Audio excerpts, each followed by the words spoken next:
Movie के शुरू में हम देखते हैं केवलोनिया नाम के टाउन को, जिसके चारों ओर ऊंचे ऊंचे पहाड़ बने हुए हैं। इन लोगों ने उन्हें पार करने की बहुत कोशिश की, लेकिन आज तक कोई भी कामयाब नहीं हो पाया। तब सामने आई क्लेट फैमिली, जिसमें जैगर और उसका बेटा सर्चर शामिल है, और ये एवलोनिया के सबसे अच्छे एक्सप्लोरर थे। इन्होंने ठान लिया था कि वो इन पहाड़ों से निकलने का रास्ता ढूंढ कर ही रहेंगे, और जैगर अपने बेटे और अपनी टीम के साथ निकल पड़ता है। तभी सर्चर को कुछ ग्रीन प्लांट्स दिखाई देते हैं, जिसमें एक अलग तरह का इलेक्ट्रिक करंट था, और उसे छूते ही वो गुफा ढहने लगती है। सर्चर नीचे खाई में गिरने वाला था, पर जैगर किसी तरह उसे बचा लेता है। वो कहता है कि अब हमें अपनी जर्नी को कंटिन्यू करना चाहिए, लेकिन सर्चर का तो कुछ और ही सोचना था। वो कहता है कि इन प्लांट्स में एक अमेजिंग पावर है, जैसी कि आज तक हमने कभी नहीं देखी, और ये शायद एवलोनिया के फ्यूचर को बदल सकती है। जैगर उससे बिल्कुल एग्री नहीं करता। वो किसी भी तरह इन पहाड़ों की दूसरी ओर जाना चाहता था, ताकि जान सके कि वहाँ कैसी दुनिया है। उसका क्रू भी उसे बहुत समझाता है कि हम वैसे भी यहाँ ज्यादा देर तक नहीं टिक पाएंगे, लेकिन ये अगर किसी की नहीं सुनता। वो सर्चर को अपना कंपास देकर अकेला ही निकल जाता है कि रास्ता ढूंढे बिना मैं वापस नहीं जाऊंगा। जल्दी ही 25 साल बीत जाते हैं, और पता चलता है कि उस ग्रीन प्लांट ने एवलोनिया को बिल्कुल बदल दिया है, जिसे वो लोग पेंडो कहकर बुलाते हैं। वो लोग अब उसकी खेती करने लगे थे, और पेंडो की पावर सोर्स की वजह से उनके पास एयरशिप्स, कार और हर तरह की टेक्नोलॉजी थी, जिसका क्रेडिट मिला था क्लेट फैमिली को। सर्चर का टाउन के पास एक पेंडो फार्म था, जहां वो अपनी वाइफ मैरी और बेटे इथन के साथ रहता था। लेकिन उसे हमेशा एक ही डर रहता था कि कहीं इथन अपने दादाजी पर ना चला जाए, इसीलिए वो उसे उनके बारे में कुछ नहीं बताता, और बस इतना ही कहता था कि वो कभी एक अच्छे डैड नहीं बन पाए। फिर एक दिन फार्म पर एक बड़ी सी एयरशिप आती है, और वो देखते हैं कि ये तो एवलोनिया की लीडर कैलिस्टो का है, जो एक टाइम पर जैगर की क्रू मेंबर भी थी। इथन उस शिप से बहुत इम्प्रेस था कि ये तो उन पहाड़ों को आराम से पार कर लेगी, लेकिन कैलिस्टो बताती है कि बाकियों की तरह ये शिप भी इतना ऊपर नहीं उड़ सकती। सर्चर उसके इस तरह आने का कारण पूछता है, जिस पर कैलिस्टो उसे कुछ सूखे हुए पेंडो प्लांट्स दिखाती है। वो बताती है कि पेंडो प्लांट इन्फेक्ट हो रहे हैं, और अगर इसी तरह रहा तो जल्दी ही सारी फसलें नष्ट हो जाएंगी। वो इस प्रॉब्लम का सोल्यूशन ढूंढना चाहती थी, और इसीलिए सर्चर के पास आई है, क्योंकि वही है जिसने इस प्लांट की खोज की थी। सर्चर पहले तो इसके लिए मना कर देता है कि अब वो उस लाइफ में दोबारा नहीं जाना चाहता, लेकिन कैलिस्टो के मनाने पर आखिरकार मान जाता है। इथन उसके साथ चलना चाहता था, लेकिन सर्चर कहता है कि तुम्हें यहीं रहकर फार्म का ध्यान रखना होगा, और ये सुनकर इथन नाराज हो जाता है। फिर सर्चर अपने पुराने टूल्स निकालता है, जिसमें उसके डैड का दिया हुआ कंपास भी है, और वो अपने मिशन पर निकल जाते हैं। कैलिस्टो उन्हें अपना प्लान बताती है कि ऊपर से तो पेंडो के हजारों पौधे हैं, लेकिन अंदर से इनकी जड़ें एक ही जगह जाकर मिलती हैं, जो शायद पेंडो का कोर हो सकता है, और हो ना हो ये इन्फेक्शन उसी के अंदर है। उन्हें इन रूट्स को ट्रैक करके उसके कोर तक जाना होगा, जिसके लिए वो एक पुरानी माइन का यूज करेंगे। फिर शिप लेकर वो माइन में उतरने लगते हैं, जहाँ उन रूट्स का एक इंटरकनेक्टिंग नेटवर्क है, और ऐसा कॉम्प्लेक्स सिस्टम देखकर उन्हें बहुत हैरानी होती है। अचानक उन्हें कुछ आवाज सुनाई देती है, और वो देखते हैं कि ये तो मैरी है, जो अपना प्लेन लेकर उनके पीछे आ रही है। पर इससे पहले कि मैरी उन्हें कुछ बता पाए, एक क्रू अंदर से इथन को पकड़कर लाता है, जो छिपकर उनके साथ आ गया था, और उसके साथ उसका डॉग भी है। सर्चर उसे मैरी के साथ वापस भेजना चाहता था, लेकिन तभी उन पर कुछ एलियन क्रीचर्स अटैक कर देते हैं। इसमें उनका पायलट मारा जाता है, और शिप बेकाबू होकर नीचे गिरने लगता है। यही हम मैरी को देखते हैं, जो किसी तरह प्लेन से उनके शिप पर आ गई है, ताकि उसे कंट्रोल कर सके। लेकिन एक जगह आकर वो क्रैश हो जाते हैं, और इसी चक्कर में सर्चर और डॉग उनसे अलग हो जाते हैं। वो देखते हैं कि ये तो एकदम अलग ही दुनिया है, और उधर सर्चर को भी इसके बारे में कोई आइडिया नहीं होता। वहाँ उसे अलग अलग तरह के स्ट्रेंज क्रीचर्स दिखाई देते हैं, जो कि आज से पहले उसने कभी नहीं देखे थे, और तभी एक क्रीचर उसका मफलर छीनकर भागने लगता है। सर्चर और डॉग उसका पीछा करते हैं, लेकिन देखते हैं कि उसने अपने मोस्टर फ्रेंड रिपर को बुला लिया है, जो अपने टेंटिकल से उनका शिकार करना चाहता था। पर इससे पहले कि वो उन्हें कोई नुकसान पहुंचा पाए, एक आदमी वहां आकर उन्हें बचा लेता है, और सर्चर देखता है कि ये तो उसके डैड जैगर हैं। जैगर को ये सब कोई सपना लग रहा था, लेकिन सर्चर कंपास दिखाकर उसे यकीन दिला देता है। उधर कैलिस्टो और मैरी ने शिप को रिपेयर कर लिया था, पर तभी उन्हें पता चलता है कि इथन एक पोर्ट लेकर अपने डैड को ढूंढने निकल गया है। वहाँ इथन का सामना भी उस ब्लू क्रीचर से होता है, जो इशारों के थ्रू उससे बात कर रहा था। वो इथन को उसके डैड का मफलर दिखाता है, और इथन ये सोचकर उसे फॉलो करने लगता है कि शायद वो उसे उसके डैड तक ले जा रहा है। जैगर भी सर्चर को लेकर उसके शिप को ढूंढने लगता है और कहता है कि यहाँ की हर चीज एक लिविंग बीइंग है। तभी वो एक बड़े से क्रीचर को देखते हैं जिस पर कुछ छोटे छोटे येलो बग्स हैं और जैगर बताता है कि जैसे ही मैं किसी चीज को नष्ट करता हूँ, ये बग्स रिपेयर करके उसे फिर से ठीक कर देते हैं। फिर वो सर्चर को अपनी स्टोरी सुनाता है कि कैसे महीनों तक वो ऐसे ही भटकता रहा और फिर एक दिन उसे एक गुफा नजर आई, लेकिन अंदर जाते ही जमीन टूटना शुरू हो गई और वो गिरता हुआ इस दुनिया में पहुंच गया। उसे लगा कि शायद बाहर जाने का रास्ता यहीं से होकर निकलता है और वो मॉन्स्टर से लड़ता हुआ आगे बढ़ने लगा। लेकिन फिर उसके सामने आया था बर्निंग सी, जो कि एसिड से भरा हुआ था और वो उसे क्रॉस नहीं कर पाया।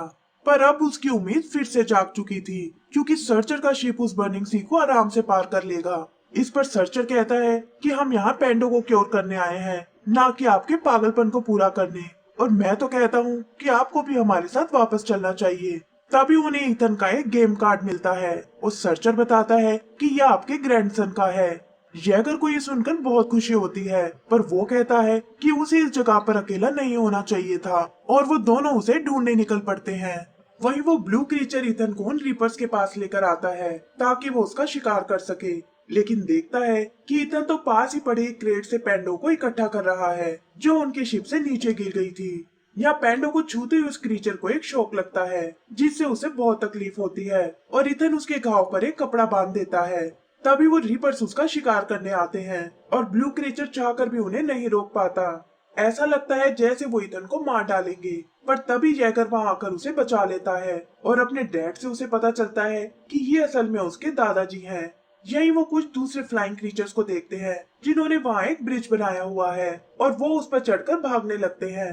वो ब्लू क्रीचर भी उनके साथ आ गया था जो एक जगह ईथन को नीचे गिरने से बचाता है और इस तरह उन दोनों के बीच दोस्ती हो जाती है। तभी उनकी मदद करने मैरी और कैलिस्टो वहां आती हैं, लेकिन रीपर्स उनका पीछा छोड़ने को बिल्कुल तैयार नहीं थे। अचानक ईथन को एक आइडिया आता है और वो अपने बैग से पेंडो निकालकर उन रीपर्स पर फेंकने लगता है। पेंडो की शौक से रीपर्स डिस्ट्रैक्ट हो जाते हैं और उन लोगों को भागने का मौका मिल जाता है। जैगर शिप को देखकर बहुत खुश होता है कि अब वो बर्निंग सी को पार कर सकता है और इससे उसके और सर्चर के बीच फिर बहस होने लगती है।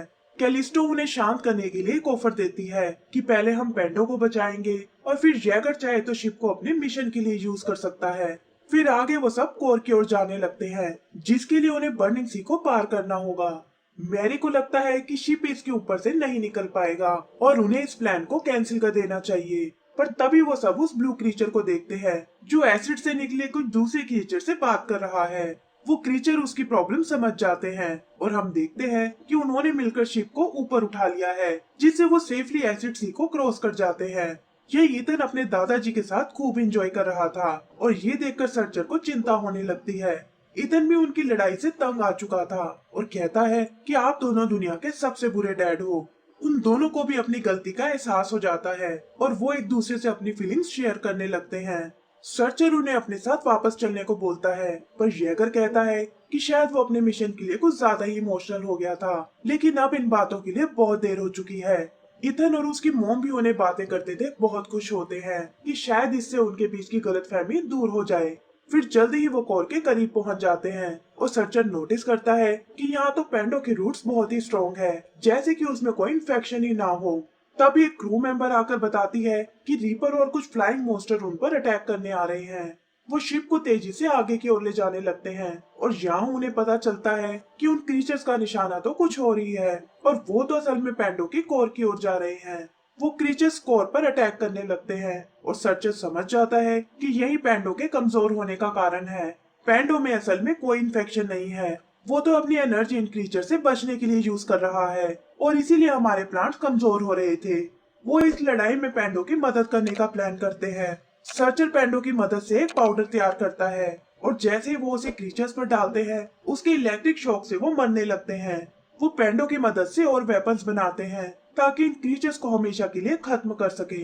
वो ब्लू क्रीचर ईथन को कुछ बताने की कोशिश करता है, लेकिन उसे उसकी बातें बिल्कुल समझ नहीं आती और वो उसे इग्नोर करके चला जाता है। पता चलता है कि ईथन उन क्रीचर्स को नहीं मारना चाहता था और सर्चर को लगता है कि ये सब उसके डैड की वजह से हुआ है। इससे ईथन और सर्चर के बीच बहस हो जाती है और ईथन शिप छोड़कर भागने की कोशिश करता है। सर्चर एक पोर्ट की मदद से उसे वापस लेने जाता है, जहां ईथन कहता है कि आप भी दादाजी की तरह एक बुरे डैड हो और मैं आपके जैसा बिल्कुल नहीं बनना चाहता। ये सुनकर सर्चर का दिल टूट जाता है और तभी वो देखते हैं कि अचानक वो उन केव से बाहर आ गए हैं। वो समझ जाते हैं कि यही पहाड़ों की दूसरी ओर का इलाका है, लेकिन वहाँ उन्हें समुद्र के अलावा और कुछ नजर नहीं आता।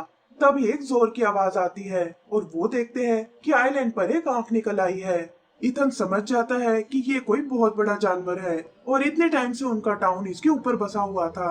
वो अब तक जहाँ भी घूम रहे थे, असल में वो इसकी बॉडी का इनसाइड पार्ट था और क्रीचर्स कोई मॉन्स्टर नहीं बल्कि इसके इम्यून सिस्टम है, जो बॉडी के इन्फेक्शन से लड़ने की कोशिश कर रहे थे। ब्लू क्रीचर भी उसे यही बताना चाहता था, लेकिन उसने उस पर कोई ध्यान नहीं दिया। उन्हें समझ आ गया था कि ये असल में एक लिविंग क्रीचर है और पेंडो ही वो इन्फेक्शन है जो इसे मारने की कोशिश कर रहा है। वो तुरंत ये बात बाकियों को बताने आते हैं, जहां वो उन इम्यून क्रीचर्स को मारने में लगे हुए हैं। सर्चर उन्हें सारी बात बताता है कि अगर टाउन को बचाना है तो हमें पेंडो को नष्ट करना होगा, लेकिन उन्हें उसकी बातों पर बिल्कुल विश्वास नहीं होता। सर्चर जैगर से खुद पर भरोसा करने को बोलता है, लेकिन जैगर कहता है कि मैं बाहरी से खुद चेक करने जाऊंगा। वहीं कैलिस्टो को लगता है कि पेंडो ही उनकी ग्रोथ का कारण है। वो उसे नष्ट नहीं करना चाहती थी और इसीलिए वो सर्चर और उसकी फैमिली को कैद कर लेती है। पर वो लोग अपने डॉग और ब्लू क्रीचर की मदद से बच निकलते हैं और एक बार फिर शिप के कंट्रोल्स पर कब्जा कर लेते हैं। मैरी कहती है कि कैलिस्टो को तो मैं रोक लूंगी और तुम जाकर उन क्रीचर्स की मदद करो। ये कहकर वो शिप को वहां से दूर ले जाने लगती है और उधर सर्चर और इथन कोर तक पहुंच जाते हैं। सर्चर कहता है कि हमें पैंडो के रूट्स में होल बनाना होगा ताकि क्रीचर इसे अंदर से अटैक कर पाए, और उसे ब्लू के साथ बाकी क्रीचर्स को यहाँ लाने को बोलता है। उधर मैरी कैलिस्टो को दिखाती है कि ये कोर असल में उस जायंट क्रीचर का दिल है जिसे पैंडो ने इन्फेक्ट कर रखा है, और वो भी उसकी बात समझ जाती है। उधर बहुत कोशिश करने पर भी सर्चर पैंडो में होल नहीं कर पाता और तभी उसकी मदद करने जैगर वहां आता है, जिसे अपनी गलती का एहसास हो गया था। वो दोनों जल्दी ही पैंडो की रूट्स को तोड़ डालते हैं और इथन भी उन इम्यून क्रीचर्स को लेकर वहीं आ गया था, जो देखते ही देखते पैंडा के रूट्स को नष्ट कर डालते हैं और इससे जायंट क्रीचर का सारा इन्फेक्शन दूर हो जाता है। लेकिन एक प्रॉब्लम अभी भी थी कि उस जायंट क्रीचर का दिल नहीं धड़क रहा था और उन्हें लगता है कि शायद वो उसे नहीं बचा पाए। तभी वहाँ वो येलो बग्स आते हैं, जो असल में बॉडी के बिल्डिंग ब्लॉक्स यानी प्रोटीन थे। वो जल्दी उस हट को रिपेयर कर देते हैं और वो एक बार फिर धड़कने लगता है।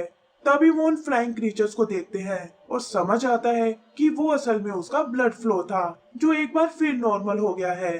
फिर इथन अपने ब्लू फ्रेंड से अलविदा लेता है और वो सब उस जायंट क्रीचर को बाहर से देखने आते हैं।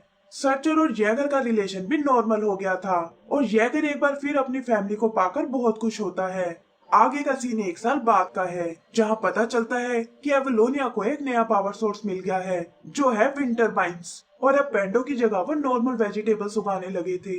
आखिर में कैमरा पैन आउट होता है, जहां हम जायंट क्रीचर की एक झलक देखते हैं और इसी के साथ हमारी ये मूवी खत्म हो जाती है।